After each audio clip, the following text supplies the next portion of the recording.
नमस्कार। इस वीडियो में दो चीजें बताएंगे।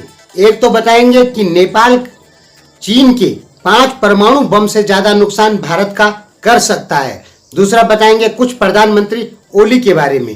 तो इसलिए इस वीडियो को भारत और नेपाल के लोग पूरा सुने। नेपाल भारत का कितना नुकसान कर सकता है, इस वीडियो को सुनने के बाद आपको पता लग जाएगा। दोस्तों, आपको पता होगा कि इस समय नेपाल गंडकी या कोसी बैरेज जो बन रहा है या जिसका निर्माण कार्य भारत हर साल करता है, उस काम को नहीं करने दे रहा है। जनता समझ नहीं रही है। ये जो नेपाल काम नहीं करने दे रहा है, ये भारत के ऊपर बहुत ही ज्यादा बड़ा प्रेशर है, क्योंकि अब बरसात चालू होने वाली है और यदि नेपाल ये निर्माण कार्य पूरा नहीं करता है या नहीं करने देता है भारतीयों को, तो बिहार के 17 जिलों में तबाही आ जाएगी।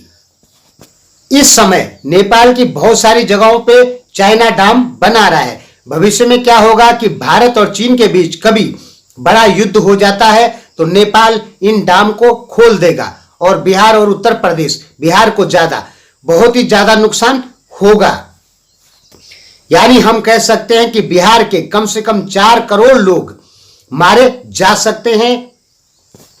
इस डैम को तोड़ने के लिए नेपाल कम्युनिस्ट पार्टी है, एक दूसरी कम्युनिस्ट पार्टी है जो कि भूमिगत है, विप्लव नेत्र विक्रम चंद्र विप्लव उसको चलाते हैं। उन्होंने पिछले साल कहा था कि हम कोसी बैरेज को तोड़ देंगे या गंडकी बैरेज को तोड़ देंगे। तो सबसे पहले जानिए उन्होंने ऐसा क्यों कहा था। क्योंकि क्या होता है कि जब पहाड़ों से पानी बहुत तेजी से आता है तो ये जो डैम है ये इन पानियों को रोकते हैं और धीरे धीरे जो डैम के फाटक होते हैं उनको खोला जाता है और आराम से बिहार में पानी जाता है, जिससे ज्यादा नुकसान नहीं होता है। लेकिन इससे क्या होता है कि जब दरवाजे बंद किए जाते हैं तो नेपाल की बहुत सारी भूमि डूब जाती है पानी से। इसलिए नेपाल बहुत सालों से इसका विरोध कर रहा है कि इन डैमों के वजह से, दरवाजा न खोलने की वजह से नेपाल की बहुत सारी भूमि डूब जाती है। ये नेपाल बहुत सालों से कह रहा है, इसी बार नहीं कह रहा है। हालांकि इस बार नेपाल ने एक्शन लिया है, इससे पहले एक्शन नेपाल ने कभी नहीं लिया था। तो नेत्र विक्रम चंद्र विप्लव ने ऐसा क्यों कहा था कि हम इसको उड़ा देंगे, ताकि जो नेपाल की भूमि डूब रही है वो नहीं डूबे। इससे नुकसान दोनों तरफ है।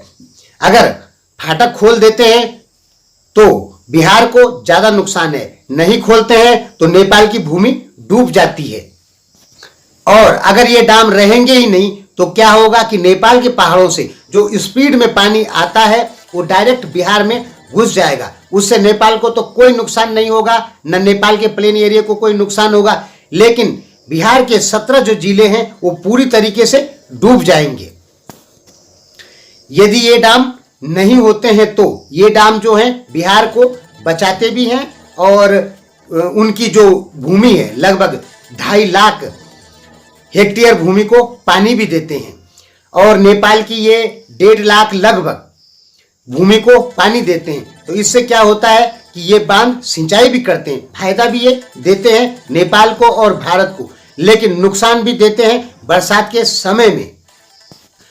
इस समय नेपाल की जो वर्तमान सरकार है, ओली सरकार, वो चीन की तरह सोचने लग गई है। कह सकते हैं चीन ने उनको दिमाग दिया है कि भारत पर प्रेशर बनाए पानी के द्वारा।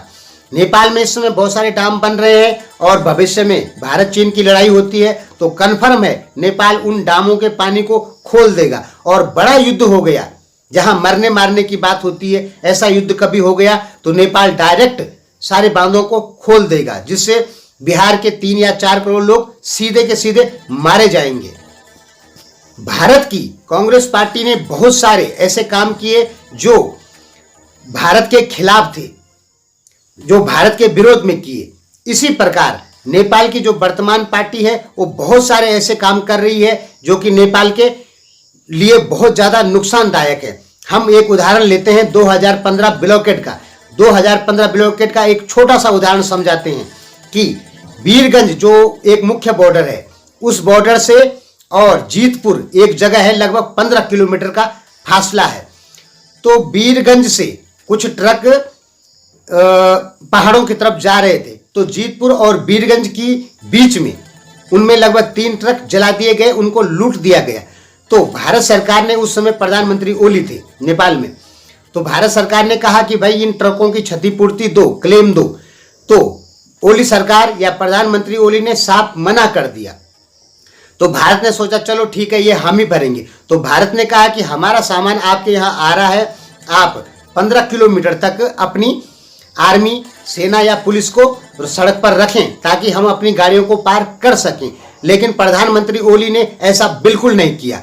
अपनी जो सेना है या पुलिस है उसको आदेश नहीं दिए कि भारत से जो गाड़ियां आ रही हैं उनको सुरक्षा दो। ऐसा प्रधानमंत्री ओली ने बिल्कुल नहीं किया। जबकि 2008 से और 2014 तक कई बार इस जगह पर नेपाल की पुलिस ने भारतीय गाड़ियों को पार करवाया, जब मधेसी लोग भारतीय गाड़ियों को नुकसान पहुंचा रहे थे। 2008 से और 2015 के बीच में कई बार ऐसा हुआ है कि दिन में ही कर्फ्यू लगा है, और उस कर्फ्यू के दौरान भारत से जो ट्रक आ रहे हैं उनको लाल पुल, एक जगह है जीतपुर में, लाल पुल को पार करवाना होता था। तो केवल 15 किलोमीटर है लगभग, यानी 15 किलोमीटर एरिया में नेपाल अपनी सेना बिछा देता था उस समय, और भारत की सारी गाड़ियां नेपाल के पहाड़ों में चली जाती थी। जीतपुर से आगे पथलैया वाला एरिया पड़ता है, वहां पे पहाड़ी मूल के लोग जो ज्यादा रहते हैं, इसलिए वो भारतीय गाड़ियों को नुकसान नहीं पहुंचा रहे थे। जो मधेसी समुदाय के लोग हैं वो नुकसान पहुंचा रहे थे। तो उस समय सेना को रख के सारी गाड़ियों को पार करवाया जाता था। लेकिन 2015 में प्रधानमंत्री ओली ने ऐसा बिल्कुल नहीं किया, और सारा का सारा कह दिया कि भारत ने ब्लॉकेट लगा दिया। भारत ने तो इस समय इसलिए ब्लॉकेट लगाया, उसके 2 कारण हैं। एक तो इसलिए लगाया कि भारतीय गाड़ियों को मधेसी लोग जला रहे थे और नेपाल सरकार द्वारा कोई क्लेम नहीं दिया जा रहा था, इसलिए इतना बड़ा रिस्क भारत कभी नहीं ले सकता था, क्योंकि उसके 3 ट्रक जल चुके थे 4 दिन के भीतर ही भीतर। तो इसलिए भारत ने अपनी गाड़ियां नहीं भेजी। दूसरा कारण यह था कि नेपाल ने सेकुलर संविधान लगाया। सेकुलर संविधान का मतलब होता है यूरोप का गुलाम बनना। भारत इस चीज को अच्छे से जानता है। तो मोदी नहीं चाहते थे, क्योंकि वो हिंदूवादी दल के आदमी हैं, वो नहीं चाहते थे कि नेपाल का भी ईसाईकरण तेजी से हो, नेपाल में भी सेकुलर संविधान, यानी जिसे आप सेकुलर कहते हैं वो असल में यूरोपियन यूनियन का संविधान है। किसी भी देश में सेकुलर संविधान लग जाता है तो वहां पे यूरोपियन यूनियन के लिए गेम खेलना, अमेरिका के लिए गेम खेलना, ज्यादा करके यूरोपियन यूनियन के लिए गेम खेलना बहुत अच्छा हो जाता है। यूरोपियन यूनियन वहां पे धर्मांतरण बहुत तेजी से करवाती है। इसलिए नरेंद्र मोदी ने नेपाल सरकार पर प्रेशर डाला कि तुम इस सेकुलर संविधान को मत लगाओ, तो इसलिए भी वो ब्लॉकेट था। दूसरा, नेपाल सरकार ने जो गाड़ियां भारत से आ रही थी उनको सुरक्षा नहीं दी, इसलिए भी वो ब्लॉकेट लगा। तो उस समय नेपाल में 250-300 रुपए पेट्रोल, 7500 रुपए गैस का सिलेंडर आदि ये सब हो गया था। लेकिन प्रधानमंत्री ओली ने अपनी सेना लगा के गाड़ियों को पार नहीं करवाया वीरगंज से और जीतपुर के बीच में। इतना यदि वो पार करवा देते तो पूरे नेपाल में सामान चले जाता। भारत की इंटेलिजेंट एजेंसी रा का कहना है कि उस समय जो प्रधानमंत्री ओली थे 1 करोड़ रुपए रोज कमाते थे। वो ऐसे कमाते थे कि जो बड़े बड़े पार्टियां हैं, बड़े बड़े जो दुकानें हैं, वो क्या करती थी, जैसे पेट्रोल हुआ या आदि हुआ, वो इंडिया से सामान मंगाते थे।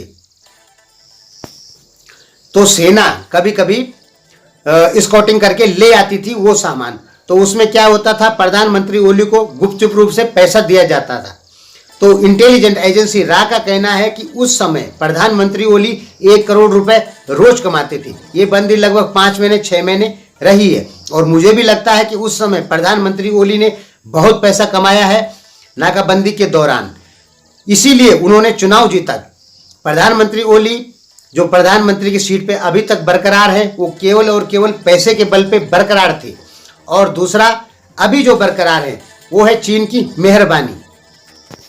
ध्यान रखें, प्रधानमंत्री ओली जो हैं वो अमेरिका के खास आदमी थे, लेकिन अभी वो चीन की बातें मानने लग गए हैं। यदि वो चीन की बातें नहीं मानेंगे तो उनकी कुर्सी चली जाएगी, क्योंकि नेपाल की जो मीडिया है उस पर चीन का कंट्रोल हो चुका है। तो चीन नेपाल में किसी भी नेता की छवि को खराब करवा सकता है और किसी भी नेता की छवि को अच्छा करवा सकता है। तो नेपाल जो ये डैम का काम नहीं करने दे रहा है उसका सीधा सा मतलब है कि नेपाल भारत पे बहुत ज़्यादा प्रेशर बना रहा है। और अब बारिश होने वाली है, बरसात का सीजन आने वाला है, यानी भारत को अब बहुत भारी नुकसान होगा। हालांकि इसका एक पहलू ये भी है कि डैम की मरम्मत नहीं होगी तो नेपाल में पानी नहीं भरेगा, जिससे नेपाल को नुकसान नहीं होगा। तो नेपाल अपने नुकसान दिखा रहा है कि हम अपना नुकसान बचाने के लिए ऐसा कर रहे हैं, लेकिन जो नेपाल को नुकसान होता है वो कम होता है। अगर इन डैमों की मरम्मत नहीं हुई तो बिहार को नेपाल से 200 गुने ज्यादा नुकसान होगा।